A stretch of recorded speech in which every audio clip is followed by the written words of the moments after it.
Hi, everybody. My name is Red Aldridge, and I'm an alcoholic. I want to thank Gloria and Dave and the rest of the committee for asking me up here. I'm strictly a substitute. If you've looked at your program, I'm not really June J. Along about Monday morning, about 6 o'clock, my phone rang. And it's very seldom that my phone rings that it isn't one of my buddies or one of my babies in deep trouble. I picked up the phone and it was Gloria, and she says, "Red, I'm in trouble." And I said, "I figured it must be." But she says, "My spiritual speaker for Sunday morning has had to cancel out due to an illness, and could you do it?" And without hesitation, I said, "Sure." Because it's really a privilege to get to do this. I'm following an awful lot of great speakers that you've had up here this weekend. Kind of puts you, as a substitute following the rest of these guys. It kind of puts you in a hole right from the beginning. But I'm beginning to realize that some of these speakers I've heard aren't as perfect as they really sound from up here. I'll give you, for instance, Jim G., that was the kickoff speaker Friday night, a bank president and former loan officer, handles thousands and thousands of dollars in negotiations every week. I came down to breakfast Saturday morning after listening to him, and there was a guy standing at the cashier's booth trying to explain to the girl that wouldn't let him leave without paying his bill that he had a hotel room and he was one of the guest speakers, but he was standing there in his shorts with no identification and the morning paper under his arm, and she wasn't about to let him off the hook.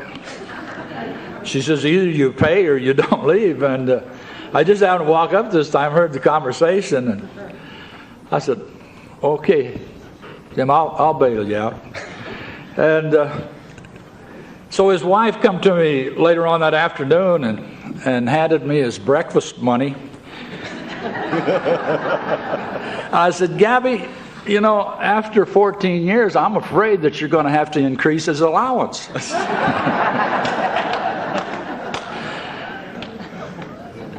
I want to welcome all those guys and gals in that first 30 days that were just up here. Also those people that were in that first year. There's no way in the world that I'd ever try to stand up here and tell anybody in this room whether they're alcoholic or not. I don't believe I'm qualified to do that. However,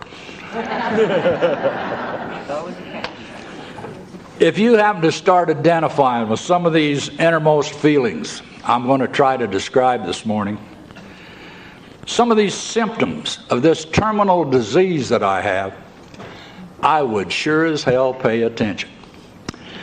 Because what we're dealing with here is a terminal disease. Just roll that over your tongue a couple of times. That's got kind of a final ring to it. It means that if you continue to use and abuse the mind-altering drug alcohol, and don't let anybody ever kid you that alcohol is not a drug.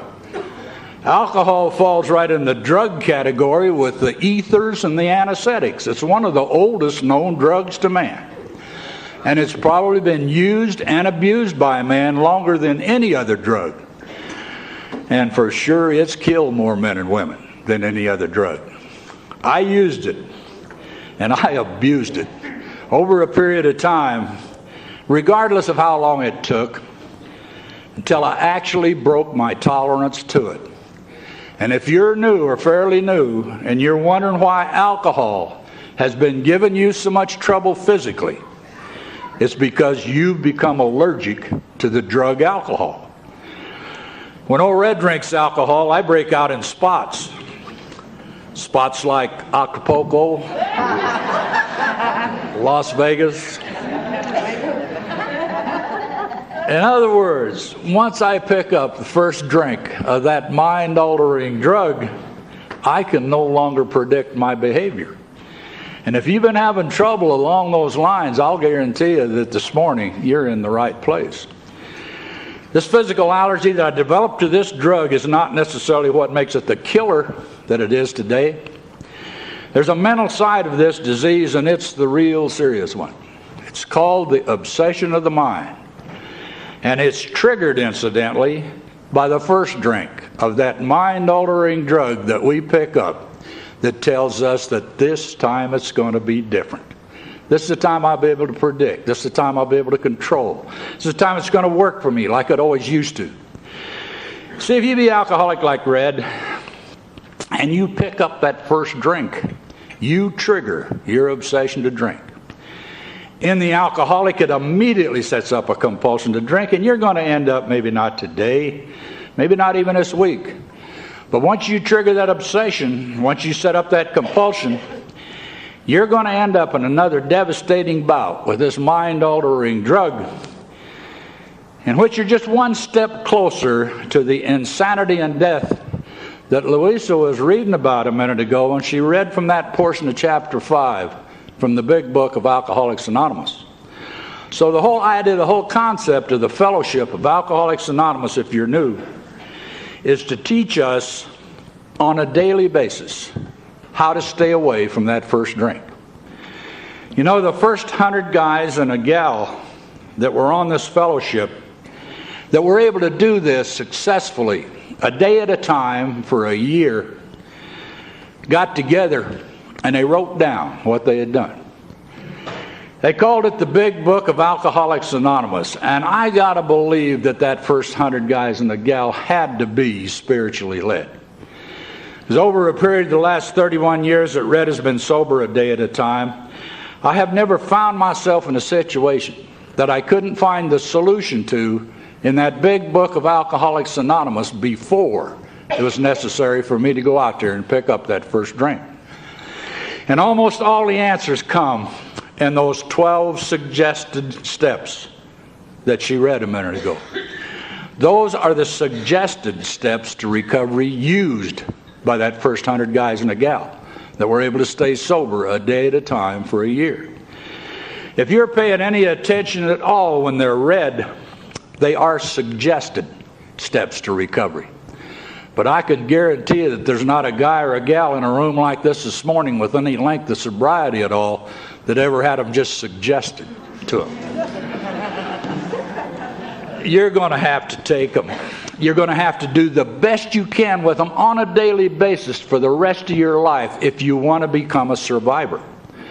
Take a look around you in a room like this morning, and what you see are the survivors of a terminal disease, a disease from which there is no cure, a progressive disease that's going to continue to get worse for the rest of your life, whether you drink or not.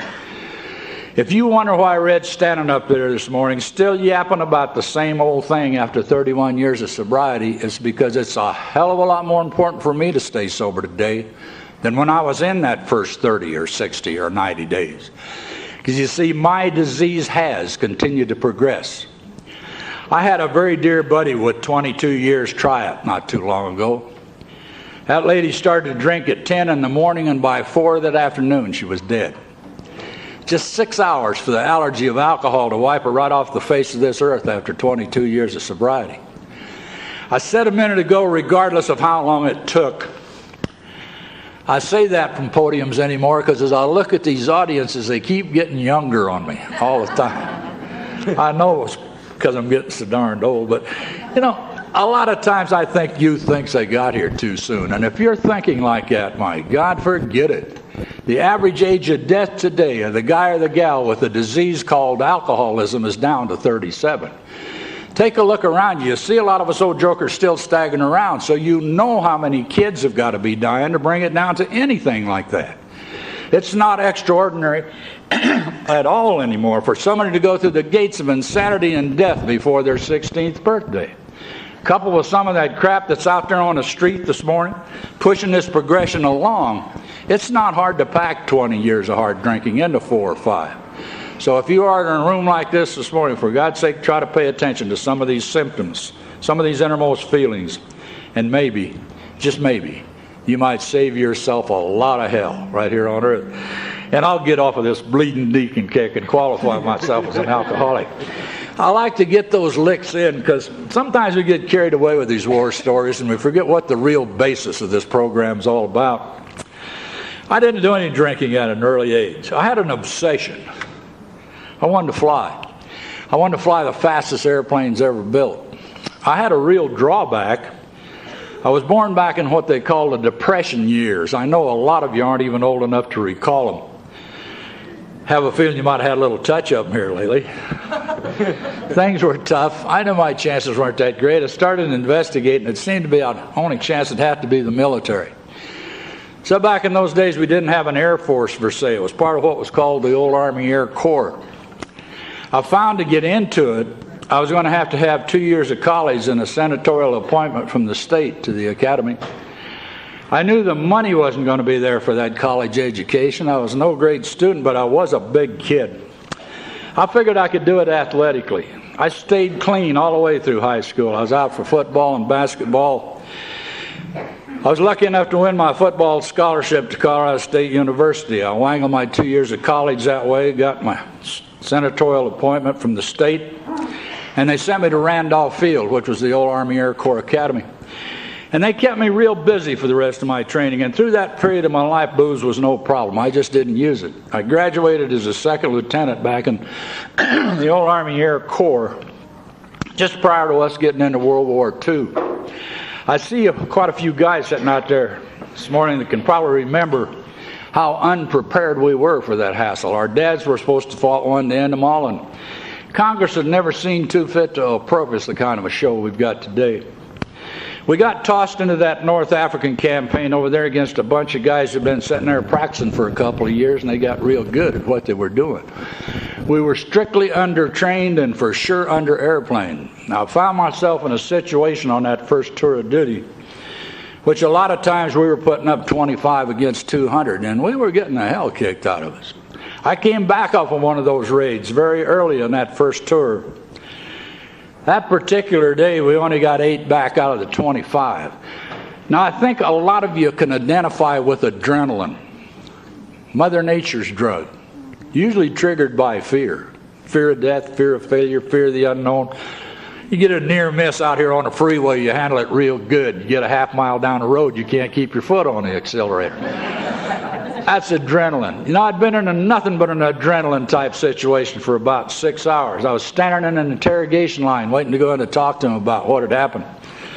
And old Red was shaking. I was shaking in every bone in my body. I wasn't worried about adrenaline shakes. I'd had them a lot of times before. You stand there and wait for that football to come down with that 280-pound lineman about to nail you, and you'll quiver. I don't give a darn who you are. But you get in the game and you get over it, and I knew I'd get over it. But this flight surgeon's standing there looking at me, wasn't that sure. And he says, "What's the matter, Red?" I said, "Nothing, I'll be all right." He looked at me for a few minutes. He says, "Young man, I got just what you need." I had never paid any attention to that medicinal table that they had set up there in operations. But on it, they had about a half a dozen open fifths of what they call medicinal whiskey. Think about that for a few minutes. Whiskey is a medicine. Reached over, he picked up a water glass, and he poured me about 2 fingers, and he said, "Here, drink this." And I looked at him, I said, "I really don't want it." He looked me right in the eye, and he says, "Young man, I prescribe it." Man, I hung on to that one for the next 20 years. I picked that stuff up, turned it up, drank it, walked on into interrogation. Sit down, and if you got an alcoholic personality like I have, I think you know what happened. That stuff sit there and flowed out there to those fingertips and out there to those toes, and all of a sudden I'm sitting there real comfortable. I looked down and they're roped. 10 minutes before I hadn't been able to light a cigarette or pick up a cup of coffee. 10 minutes down the line with a half a glass of booze, I'm looking at them and they're frozen just like they are this morning. And literally, old Red never shook at anything again for the next 20 years. I thought I had found the elixir of life. I really believed it. And booze worked that well for me for a long, long time. I soon found to get the full benefit out of it. I had to keep recreating the kind of a situation I'd had that first day. Probably combat's the best adrenaline builder I ever found before or since. I became a combat freak. I stayed 3 years and 2 tours of duty, and I got good at what I was doing. I learned to live on that knife's edge, that fast lane. Booze was always there at the end of the day to handle anything that I couldn't. God, I'd come in at night and see guys sitting on the edge of their beds worried about going the next day, you know, and I'd look at them and think, geez, I wish they could find alcohol. It never dawned on me that it worked so much better for me than it did for them. I went right on through World War II. I was back here in the States. I probably should have been able to lay that medication down and go on about my business. But in retrospect, I think I started running into one of the first symptoms of this disease. Some of you might identify with it. It's called justification. Rather than laying it down, I went looking for a job that had some adrenaline in it. All the real good airplanes, the jet-type airplanes that we got today, were just coming off the drawing boards. They were looking for guys that had a lot of combat experience to evaluate them. I put my application in and got accepted as a test pilot to the Proving Ground Command, and heck, the excitement was back. I was flying the kind of airplanes now that I'd laid on those Colorado hillsides and dreamt about when I was a kid. Flying with the best, and I knew it. Booze was still working for me. In fact, I think it started working just a little bit too well. Proving Ground Command is Eglin Field in Florida. It still is. They got a big officers club built right out there in the Gulf there at Fort Walton. I used to catch myself an awful lot of nights hanging out at that club until 1 o'clock in the morning and just kind of tranquilizing the day. And I'd know I had a 6:30 test hop. Not always for sure. But every once in a while I'd wake up in that BOQ at around 10 o'clock in the morning with that cold sweat start we come to in. I look at my wife and say, did I or didn't I? You know, you pick up the phone and call the sergeant and say, did they get everything written up they wanted this morning? Yes, sir, right down the line. You walk back down to the line, step up on the wing of that bird, and the knee pad is yours. Checkoffs are yours. Signature is yours. Geolometer says you've been up to speed of sound, and the only thing you can't recall is going.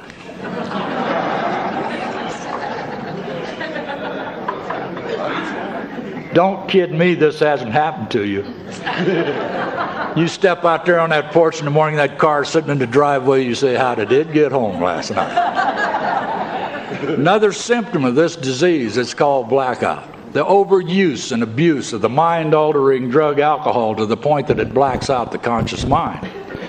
If you got any coordination at all, you're going to get by with a mile of it. I've seen guys go for a week in a blackout. You'd never see them stagger. Had no conception of where they were, what they were doing. It should just scare the living hell out of an alcoholic, and I don't believe I've ever met one that it bothered too much. We write her off the idea that, God, I must have had a good time last night.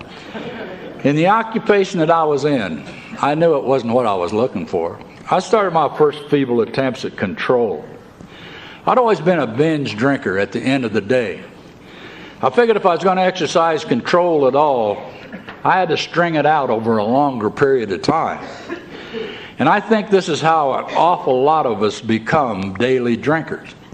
You know, I gave up binge-type drinking, but I didn't give up drinking. I just strung it out over a longer period, and it worked great for a long time that way. Most of the real good airplanes I'd really wanted to test were off the drawing board anyway. I was looking for something that had a little more kick to it, and as usually Air Force come up with it. We found out we'd let way too many guys out right after World War II. It started a big recruiting campaign to get the key personnel to come back.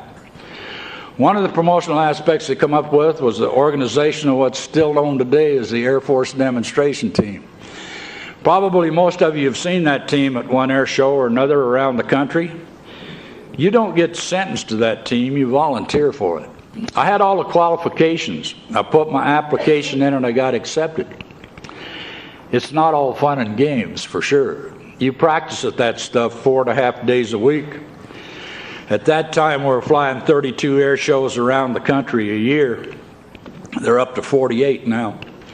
They only let you do it for 2 years, and it's probably enough because it's an adrenaline-building son of a gun, but I was back flying with the best again, and I knew it. Booze was still working for me. I think it started running into another symptom about this time. Some of you might identify with it. It's called hangover. God, I have never found, and this is before or since, a worse place to shake a hangover than an aerobatic formation.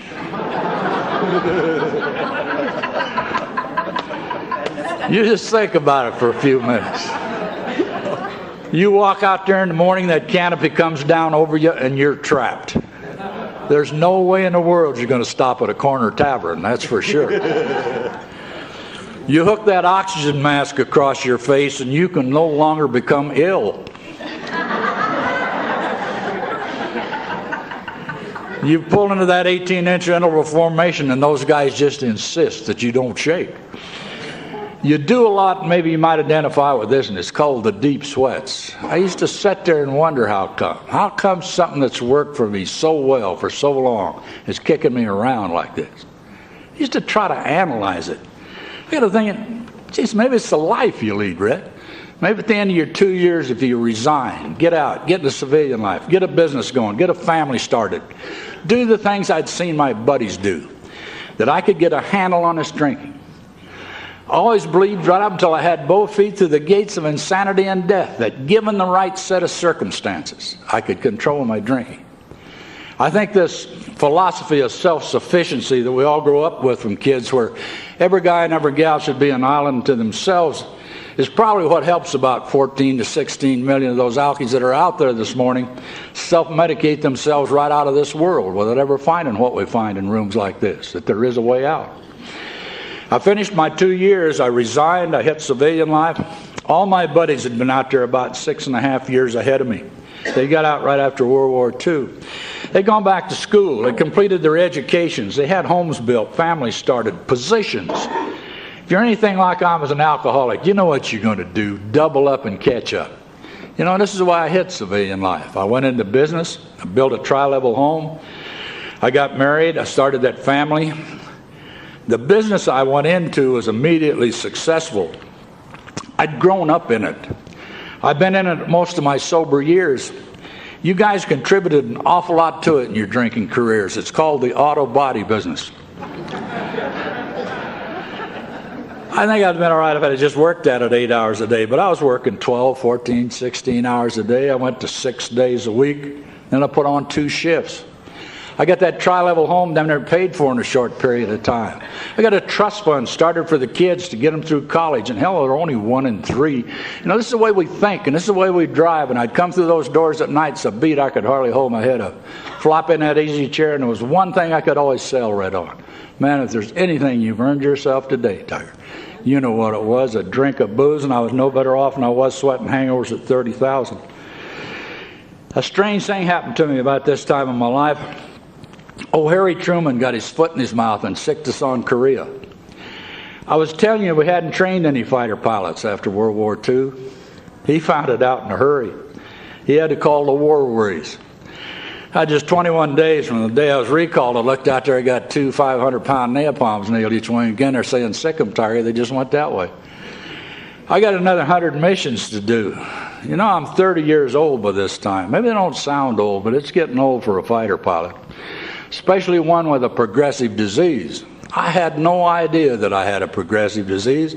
So I was still passing Class A physicals every 6 months. How could I have a disease?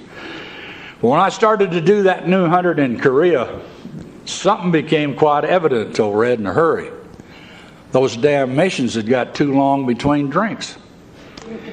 You know, I told you that I'd been a daily drinker now for an awful long time. I steal this from my wife's pitch. I think these chains of alcoholism lie so lightly on our shoulders that a lot of us have no idea that they're there until we're just completely enmeshed. Till all of a sudden we wake up one morning to the fact we're no longer telling alcohol when we're going to drink it. Booze is beginning to tell us when we're going to drink it. I solved that situation very simply. I went over to the PX and I bought myself 2 8-ounce flasks, one for each winter flight boot, and hell, it worked great. I'd use the right one going out and the left one coming home. A long time after booze started doing to me, it would still do for me. And I think a lot of you can identify with that. I think it was brought out very vividly to me, just how hooked I was really getting. Along about my 40th mission, I got shot up that morning again for about the umpteenth time in my life. Shell come through the bottom of the airplane right through my left leg, and it kicked it clear into my chin. You know, I still remember getting my foot back down on that rudder, and I could feel liquid running into that left winter flight boot. I still remember sticking my hand down there and pulling her back and thinking, hot dog, it's blood. Only alcoholics identify with that story. I thought they'd shot my coming home jug out. That's what I thought. I still had 30 minutes to make it home, and I was damn glad to find my medication still intact. Mine bleeding a little. This is the way alcohol let me think. I finished my 100. I got back here to the States. I got to think, maybe, Red, you could find yourself a flying job far enough away from booze. Maybe there's some place you can get where it's not so readily available.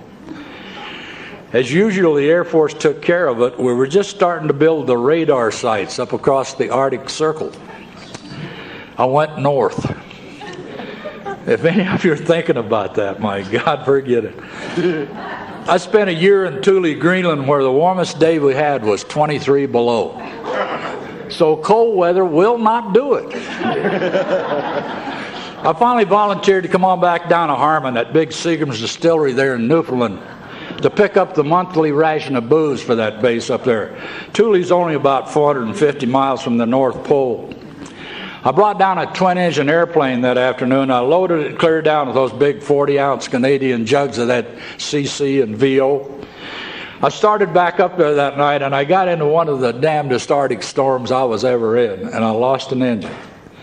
It was one of those nights I called Air Sea Rescue, and they wouldn't even come out. I fought that thing all night. I got into Thule just at Arctic dawn, and the whole base was down there to meet me.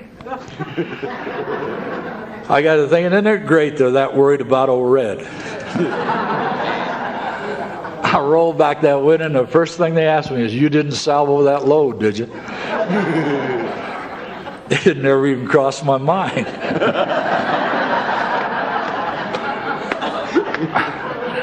I don't know if you guys had this problem or not. As a daily drinker, I was developing a hell of a smell problem. When you drink booze all day like I did, you smell like booze all day. I got to thinking, maybe if you'd get back to Europe where they got that wine on the table and they eat a lot of garlic, that at least you'd blend in better. I volunteered for Fleet Line service, which is the airline that resupplies NATO. I went back over. My northern run was Brussels, Amsterdam, Copenhagen, Oslo, and Stockholm. Now, those are progressive disease towns. I'm picking up a lot of rank over the years. They kept trying to trap me for command. They got it done. They jerked me back here to the States, sent me through staff and command school, gave me an air defense group, stuck me up at Hamilton just outside of San Francisco. God, now I got 800 men in my command. I'd hear my airplanes roll every morning. It seemed like invariably I'd look at that outer office of mine, and that adjutant would always have about a half a dozen of my boys sitting out there waiting for me to talk to. I found an awful lot of my mornings used to be taken up counseling. These kids had been in town getting themselves into all kind of trouble, most of it drinking. I had a system. I had an eyes-on safe alongside of my desk. I used to keep a 40-ounce jug of Smirnoff Red vodka in there with a hook glass straw. Every time he'd go out to get one of those boys, I'd hit the safe, and usually by noon, I was giving some pretty damn good lectures on the evils of drink. I also knew that sooner or later, I was going to get in an awful lot of trouble. The Air Force had always been awful good to me all my life. I figured that I sure owed them a lot more than I'd been giving them lately, and I decided again to resign. This time it didn't work. My resignation got as far as Air Defense Command at Colorado Springs. They reviewed it and bounced it. They bounced it with a recommendation that I be sent to Parks, which is one of the big Air Force hospitals, for 3 months psychoanalysis. They thought I was suffering from delayed combat fatigue. I couldn't very well go in and tell them what I was suffering from. If I had any other terminal disease in this world, I'd have been in there on that doctor's doorstep laying the symptoms on him every morning. Yet you can drag that dying alcoholic into that same doctor's office, read him that same set of questions. When it comes to that one where it says, do you drink excessively? Oh, a couple of beers now and then, doc. Self-denial, the greatest symptom of all the symptoms I've been trying to describe. Our complete lack of our innermost selves to get honest enough to admit that alcohol has just taken us to pieces. I knew I was going to have to spend that 3 months on that psychiatric ward to get out. It was the first help that was ever offered to me as an alcoholic. I don't believe that psychiatry can possibly help the practicing alcoholic due to the self-honesty bit. Now, don't get me wrong. I don't believe that there's anybody in here this morning that psychology probably couldn't help just a little bit, or some psychiatry. I got to tell you my psych story. This guy had an obsession. He had an obsession that he had a purple screw for a belly button. Now, he knew it was an obsession, but every time he looked down, there's that bright purple screw right where his belly button should be. He finally goes to this shrink and he says, "Doc, do you think you could help me?" Doc looked at him over and he says, "Yeah." He says, "I think I can." He says, "I just got this new potion in." He says, "I want you to take it home with you. Get in your best pajamas. Open your bedroom window. Drink this stuff down." He says, "You're going to drift right off to sleep." He says, "In will float a little pink cloud. It'll have a little yellow handled screwdriver on it." He says, "Unscrew that thing, lay it up there, let it float out." And he says, "You'll get your night's sleep." The guy looked at him and says, "I'm going to try it, Doc." He went running home and he went through the routine and it worked. In floated the little cloud. He unscrewed it, out it floated. Got the night's sleep he'd been looking for months. Woke up the next morning, covers were up. Finally got a nerve up, took a look. Sure enough, normal belly button. He was just elated. He jumped out of bed and his ass fell off.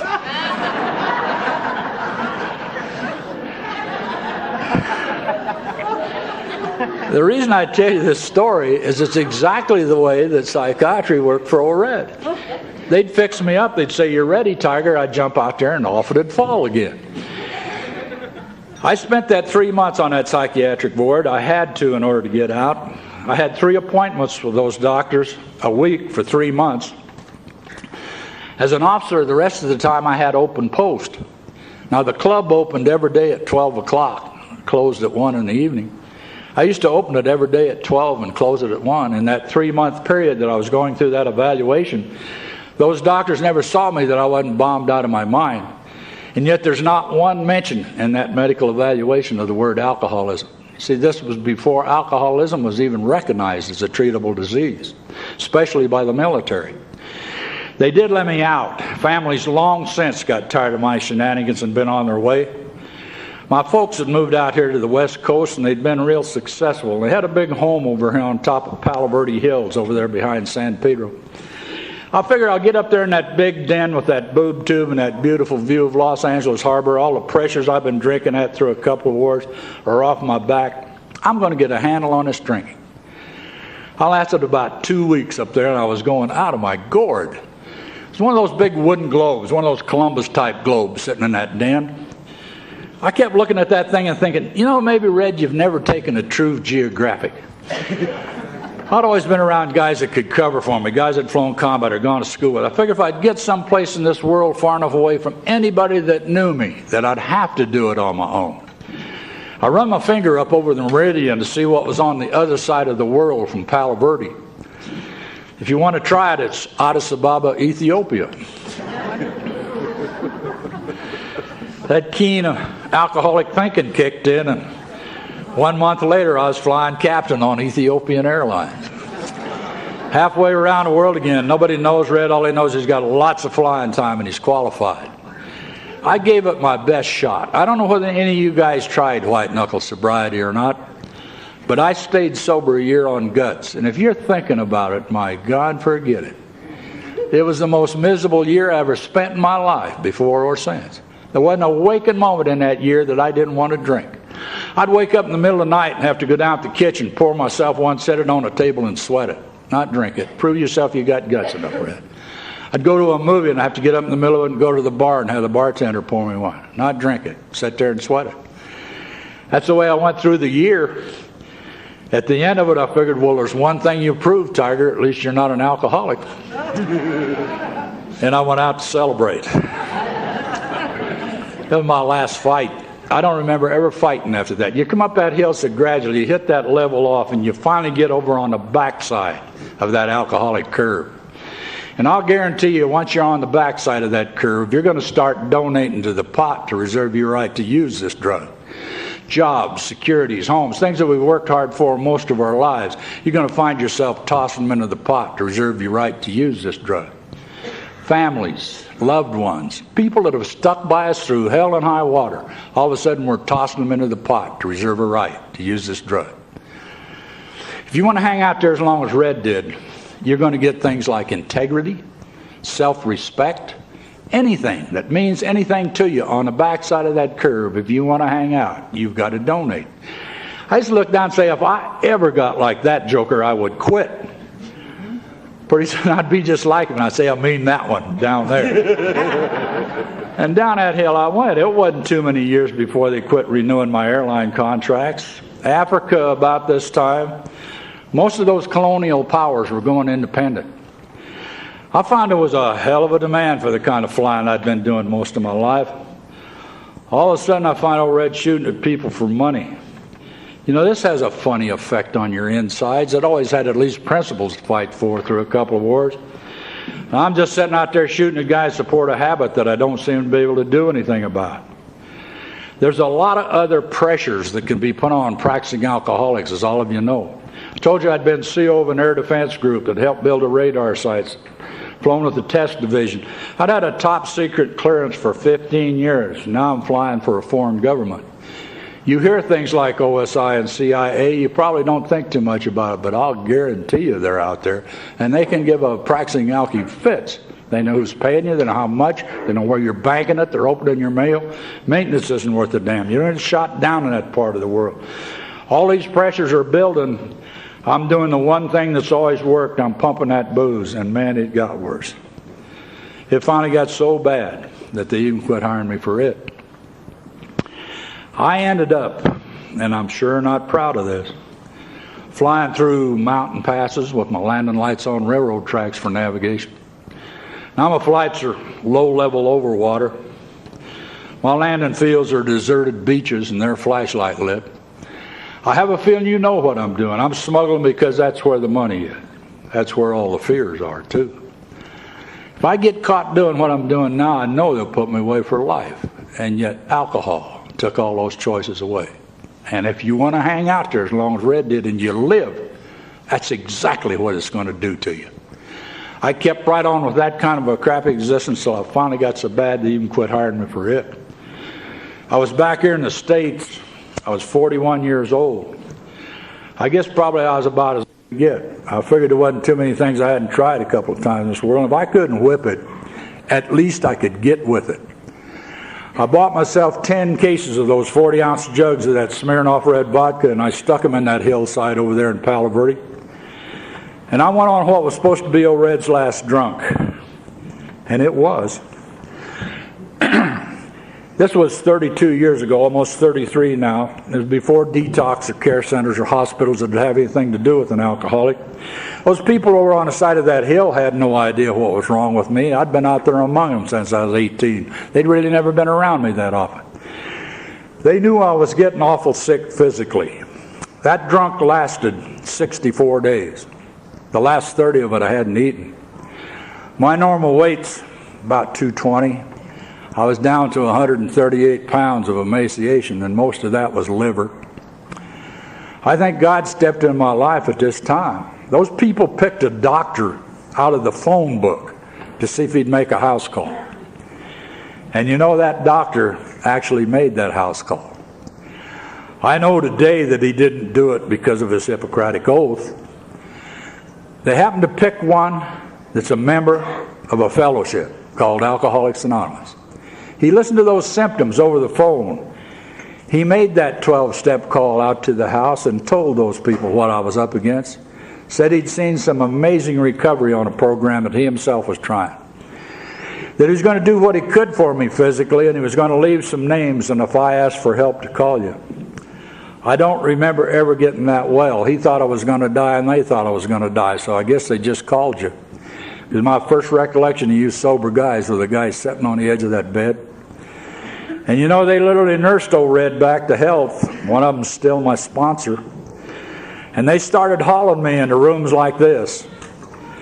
You guys in that first 30 days this morning looked real good. Man, I was a tongue-chewing, wet-brain, babbling idiot when they hauled me in. But thank God you read this portion of chapter 5 like Louisa did this morning, because I think that's what saved Red's life. I wasn't capable of hearing too much. I could hear, "Just don't drink today." And then they'd read those 12 suggested steps. You know, sitting at old Maritime meeting over there in Wilmington one Saturday night, about 30 days sober, they had just read that portion of chapter 5, and it all come crashing in, what I'd been trying to identify with. You see, for many years, drunk or sober, the only thing that had ever kept me alive in those complicated airplanes I'd been flying was called a checklist. A list in which everything I had to do to get through one flight was written down. And I'd never gone near a bird in my life, drunk or sober, that I hadn't used that checklist from the time I walked up until the time I walked away. And it'd get me through just one flight. Sitting back there that night, all of a sudden it dawned on me what 24 hours really is. 24 hours is just one flight in life. And those 12 suggested steps of the checklist to keep you from ever having to go back out there and pick up that first drink of booze. I've been using that 12-step checklist now on a daily basis for the last 31 years. I've never found it necessary to go back out there and pick up another drink of alcohol, a tranquilizing, sedating, elevating pill. Haven't had to smoke any funny grass. I've probably been as close to chemically free as a guy can stay in this modern world. And I owe it all to you guys. See, on my own, I'd given it my best shot, and I'd never scratched the surface. Everything I've been talking about this morning, I've learned in rooms like this. If you got your hand up this morning and you're new, and then that first 30 days, and you said, "My name is," whatever it is, and I'm an alcoholic, you pretty well got that number one step nailed. That's what we're talking about. We admit that we are powerless over alcohol, that our lives are unmanageable. And that's really about what you're able to do when you hit your feet in front of a bunch of your peers and say, "My name is Red, and I'm an alcoholic." If you're anything like I was, though, when you hit that step number 2, that one will just shake the living hell out of you. There's a real inference in that step. I'm going to have to ask a power greater than old Red to restore me to sanity. You know, before I can take that step, I got to admit I'm nuts. I got to admit I had to be. Where else would you find a guy completely allergic to a drug that if he continued to use it was going to kill him, that went out there and pumped it down a couple of fifths a day? There's got to be all kind of insanity in us before we ever come through these doors. Don't let it shake you too much. I'm going to tell you my insanity story. You know, for years, by the time I'd get my shop closed in Long Beach and get out to Buena Park and change clothes and then double back up to places in the valley and places like that I was always speaking, I was always driving like a son of a gun to get there in time. This guy was doing the same thing. He was on the freeway. His off-ramp was coming up. He only had about 10 minutes to make his meeting. He thought he had it nailed. He hit the off-ramp, got a couple of blocks down the street, and blew a tire. He jumped out, and it's flat. He thought, well, maybe I can still make it. Went around, jerked his trunk open, got his spare out, jacked his car up, whipped his lug nuts off, put them in a hubcap behind him. Just setting his spare up, car come whizzing along behind him, caught the edge of the hubcap, and flipped all his lug nuts right out in the weed. And he's frantic. He's out there beating these weeds to death. It's dark. He can't find them. He knows he's going to be late. All of a sudden he heard a voice. Now he hadn't paid any attention where he'd rolled to a stop. He looked up and he was parked right in front of an institution for the alcoholically insane. One of the inmates had been sitting up there on a fence watching all this. He says, "Hey, mister." The guy says, "I really haven't got time to talk to you right now." He says, "I'm in a real big hurry." The guy sitting up on a fence says, "You know," he says, "I kind of figured you were." He says, "I've been sitting up here watching you." He says, "You know, if I was in that big a hurry," he said, "I'd take the other 3 hubcaps off, take a lug nut off of each wheel, put that thing on there and get going."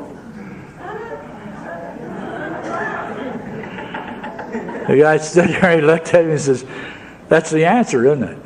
The guy said, "Yeah." He says, "How did you come up with that?" He says, "I thought you were insane." And the guy says, "I am, but that's no sign I'm stupid."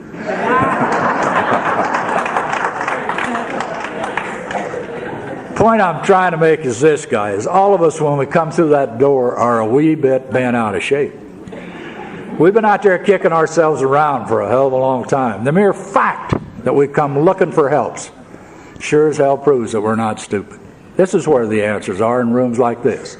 Guys and gals sharing their experience, strength, and hope with each other that we can solve this common problem.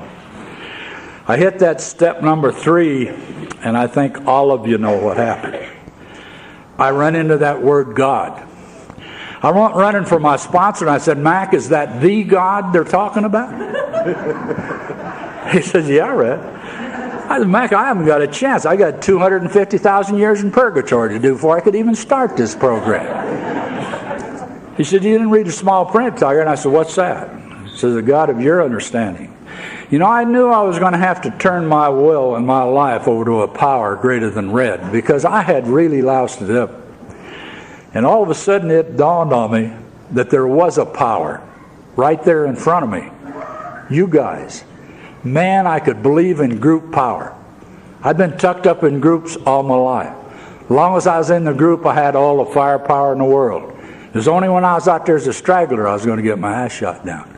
I started hanging with the winners, the guys that had some time on this program. I started listening to them. I started picking their brains. And they taught me.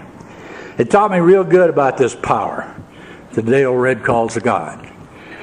My sobriety on a daily basis is a gift from you guys and God. What I do with that sobriety is my gift back to Him. See, He's let me become part of that pipeline of information started with that first 100 guys and a gal. The only way I can keep it is to keep giving it away. I got to be standing at the door up here at the podium when the new guy or the new gal comes in. I got to share my experience, strength, and hope with them like they did with me when I come through that door. This is the fellowship called Alcoholics Anonymous. I got down to the end of that checklist. It said, having had a spiritual awakening. And you know, nothing had happened. I got to go to a convention in my first 60 days out at Palm Springs. I heard an old boy from the podium out there, and he sounded spiritual. He sounded spiritual every time I ever heard him after that. A lot of you knew him. He passed away down Laguna a few years back. But I took him aside after that convention. I said, come on, Chuck, tell me about spiritual. He says, I'm glad you asked, Red. He said, I did a lot of research on it. He said, I come up with a definition. I said, that's what I'm looking for, something this alky brain can handle. He says, Red, spiritual is that which is not material. I started reading that big book of Alcoholics Anonymous real conscientiously to find out whether I could come up with what that first 100 guys and the gal had in mind. And you know, the more I read it, the more I became convinced what they were talking about was my attitude and my emotions. These are the things that had always driven me back out there to pick up that first drink. Alcohol was merely a symptom of what was wrong with me. My attitude prior to finding you guys, when I'd step out there and take a look at the day, it was, oh God, another day. And it had been that way for a long, long time. What you guys have taught me is to step out there and take a look at a day and say, thank God, another day. See, I've been granted one I shouldn't have had. The average age of death when I come through those doors was 41. And I told you a minute ago how old Red was. I just barely snuck in. It means that every day that I've been granted over the last 31 years, a day at a time, is a gift from you guys and God.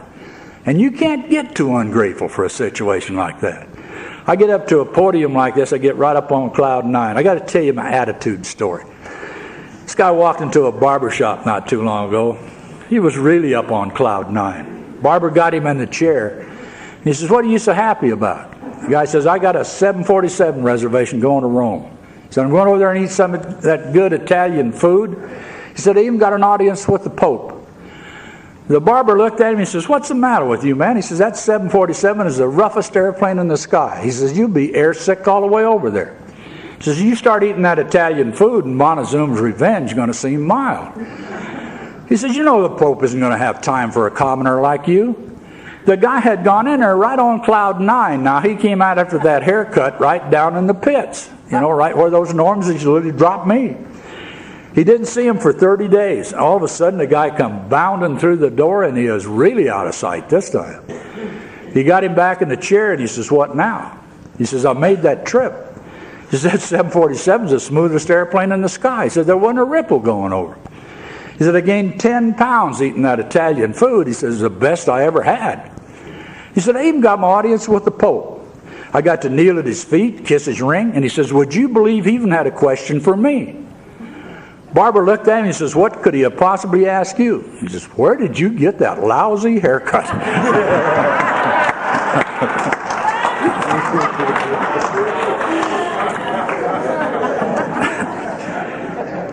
Don't let them tear you down, gang. I can't guarantee that you get your wives back, your husbands back, your kids back, your jobs back, your health back.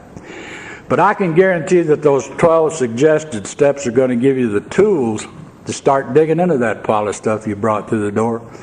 And if you'll use them as tools, I can also guarantee you're going to start to uncover in a hurry something that you can live with pretty comfortably for as long as you want to hang around this program a day at a time. So much for attitudes. How about emotions? You know, in 5 different places in that big book of Alcoholics Anonymous, it mentions the one thread, the one trend that seems to run through all our personalities as alcoholics is a little thing called emotional immaturity. How could a 41-year-old fighter jock be emotionally immature? You know, I had a hard time buying into that. I don't today, because over a period of the last 31 years, it's probably the one character defect that I've had to work on almost constantly. I looked up that word immaturity, and you know what it said? Childlike. From the very first time that flight surgeon handed me that drink of booze in that interrogation line many years ago, my emotions had shut down. I'd never had to grow up. I'd always had a crutch. It's brought out very vividly to me exactly what they're talking about every Saturday morning out here at Buena Park where I live. And this has been going on for 31 years. Long about 9 o'clock every Saturday morning, there's a knock on old Red's front door. It's all the kids in the neighborhood gathered out there on my lawn wanting to know if I can come out and play. And I do. Every once in a while my wife comes to the door and they look up and say, "Oh, it's Red's mother."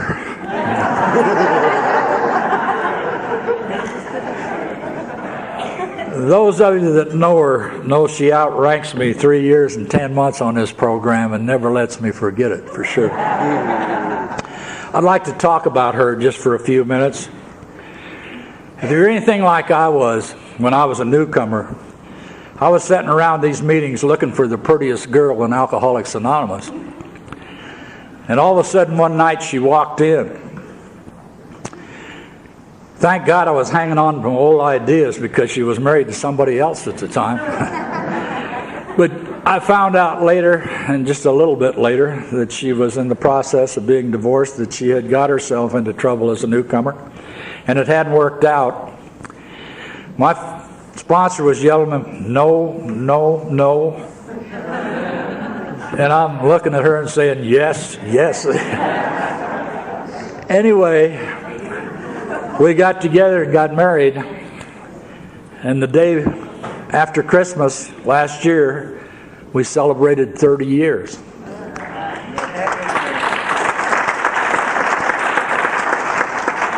It hasn't all been smooth. You actually moved 2 chiefs under one roof with no Indians. And you got a little button pushing going on. But I think one of the greatest things that's happened to us is we've grown up together, you know, and we've become good friends. And this is something that you very seldom become with the girl or the gal that you're married to or a guy. But we've worked hard at this program together. And it really, if you're going to try it, I'd advise you to get a mate that outranks you. Because it works out real well that way. You know, if I get into trouble, I just say, "Well, give me 3 years and 10 months. I'll be all right."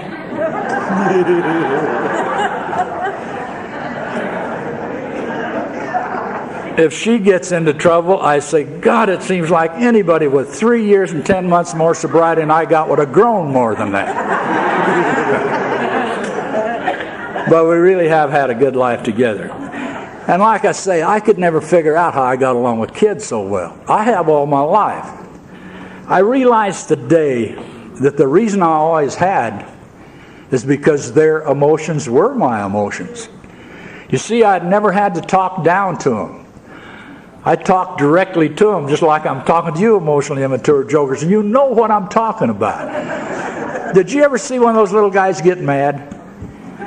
He gets red-faced, fist clenched, drawn back, swinging, angry, mad. Now, who does this remind you of? He'll pick up a resentment and he won't talk to the rest of us for the rest of the day. He's going to punish us. Anybody identify with those kind of emotions? You see, it's no wonder. I've gone back through my teens with those kids. Some of those kids that come knocking on that door have been doing it for over 30 years. Some of those kids that used to put their wheels back on their skateboards, now I'm helping port relieve their automobiles, and we still got a good thing going. And when they got in trouble with that crap that's out there on the street today, they knew where to bring themselves and their buddies. And I've had a lot of luck in that direction. And I'd have missed it. I'd have missed it all if it hadn't been for you guys. I still have a lot of trouble with Red's will and God's will. You know, it seems like after 31 years that Red's will and God's will would kind of start to come together. And it don't work that way. They just stay right on that same parallel all the time. Heard a joke over in Vegas the other night I got to share with you. It kind of illustrates what I'm talking about. This guy must have been an alky. He'd been out at work all during that last slow period we had. He finally got himself a job in a supermarket in the produce department, keeping all the lettuce and tomatoes and vegetables and everything laid out, wet down, looking good. All of a sudden one afternoon this guy walked in and cornered him and says, "Young man, I want to buy half a head of your lettuce." The kid looked at him and says, "I'm sorry, sir, we don't sell half a heads of lettuce." Now, I've been dealing with the public for the last 30 years, and I know how irritating they can get when they really want to be. This guy stayed right in the middle of him. He says, "Hey, I'm a bachelor." He said, "Look at the price of that stuff." He said, "It'd just go to waste. Sell me a half a head of lettuce." Kid stuck with his guns. He says, "No, sir, we don't sell it that way." He couldn't get him off his back. He says, "Why don't you go back and ask your store manager whether he'll sell me a half a head?" By this time, the kid is steaming, and I can understand those kind of emotions. He goes charging back into that store manager's office. He says, "There's some half-ass character out here that wants to buy half a head of lettuce."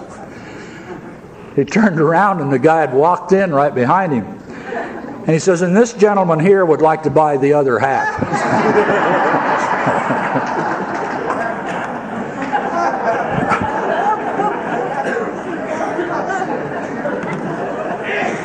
See the difference between Red's will and God's?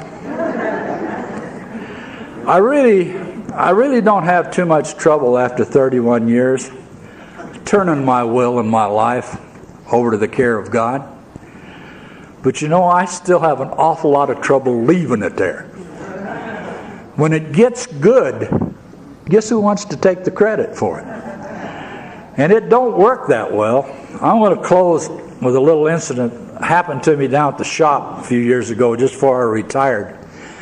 I got up one morning there in Buena Park. I had a whole bunch of situations down there that morning. I really didn't want to go down and handle them.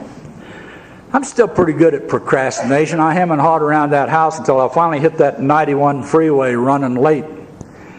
Now, even to this day, when Red hits a freeway running late, strange things begin to happen. People get cut out, horns get blown, fingers get given. You know, I'm building a head of steam. I haven't even got to work yet. And whenever I start to act that way, that old monster inside of me begins to lash. That one that used to whip me right over to that corner tavern. I got to run that checklist, and man, I hit that turn it over button, and it's froze in the down position. I haven't turned anything over to God. I'm running the show again. I said, "Okay, sir, I see what's wrong. I'll just go down and do the footwork. You handle it." I got down there that morning. None of that stuff that I anticipated ever did come in. Everything that did come in was just as smooth as glass. It was a nice day. Nice day all day long. Now, I jumped in that same car that night, headed out 91 on my way home. Guess who I'm patting on the back for the way I handled that situation? All of a sudden it dawned on me what I was doing, and taking credit where it wasn't due, and I busted out laughing. And I looked over, and the guys driving on each side of me on the freeway are tuning radios trying to find out what the hell I'm listening to. But it reminded me of a story that I used to use back in my combat days about credit, where credit's due. I had 6 clusters to my DFC, and when I'd wear them, guys would look at me and they'd say, "Where in the hell did you ever get those, Red?"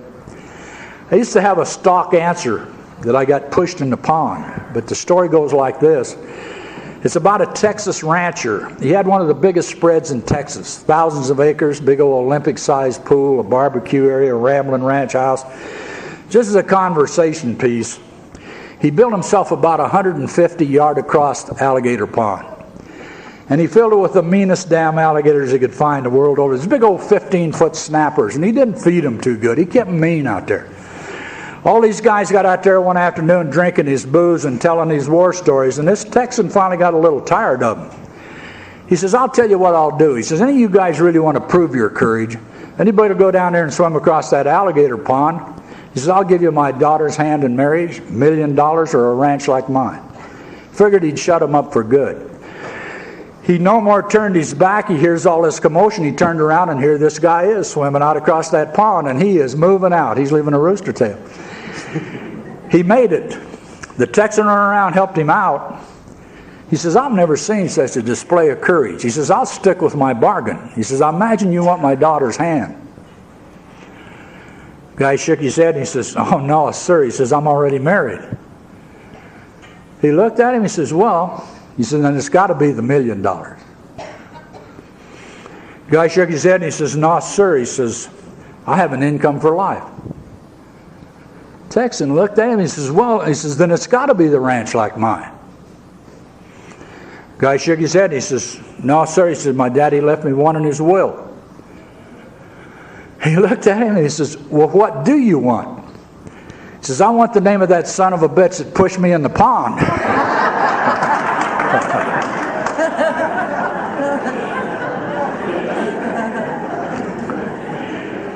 You've been a great audience, gang.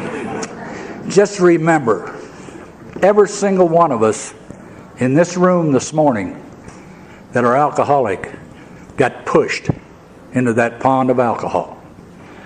For sure, no human power could have ever got us out of there. God can and He will if He is sought. May you find Him now. May that power watch over us all, a day at a time, through the eternity of our spiritual existence. And I sure want to thank you guys for letting me share.